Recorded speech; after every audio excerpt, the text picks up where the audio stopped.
How to attach the nozzle to the container? Tutorial please comment from Balenciaga Junkie. This is the topic hair fiber powder and this is the applicator. You can order this for around 350 plus pesos.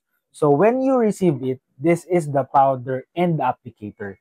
It's not typically that you will receive it set already. So it has two boxes, one of which is the powder and the other one is for the applicator. So you just have to remove the cup. So Topic fiber powder has a different sizes of the powder itself. This one that I am using is 27.5 grams.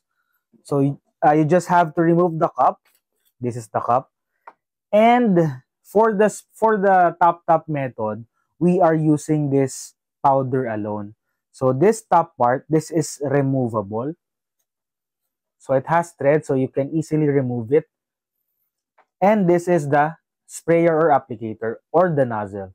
So you just have to thread it. So you just have to twist it like a screw.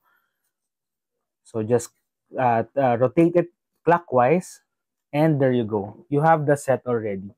So just in case, you just have to set aside this one, put it on your storage, and when the time comes when your powder is insufficient or you don't have the powder already, you can just replace the top side or the top part, throw it out, and you just holder the fiber powder itself and then attach it to this applicator. So normally that's what I'm doing. But in times of when I'm in hurry, I'm just using the top method. But if that's only a chill day, I can use this applicator. So hope it helps.